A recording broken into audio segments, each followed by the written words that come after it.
Hello, সালাম আলাইকুম। সবাই কেমন আছেন? শুভ সন্ধ্যা। এটা হচ্ছে যে আমাদের বসুরহাট বাজারের আজকে ইলিশ মাছের বাজার। এটার প্রাইস কত কইছেন না? এটা কেজি কত না? এটা ১৬০০ টাকা কেজি। আর এটা ১৫০০ টাকা কেজি। এইটা ১২০০ টাকা কেজি। এইটা ২৫০০ টাকা কেজি। আর এটা হচ্ছে ১০০০। হ্যাঁ, এইটা ৬০০। এটা ৬০০ টাকা কেজি। উনি এটা চাইছে মানে ১০০০। এইটা হচ্ছে যায় একটার ওজন ১ কেজি ৭০০-৮০০ গ্রাম হবে। ১৩০০-১৪০০ গ্রাম। কত করে কেজি?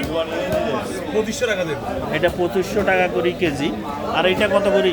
এটা ১৬০০। ১ কেজি হবে না? না, আধা কেজি। দুইটা ১ কেজি হবে। দুইটা ১.৫ কেজি, ১৬০০।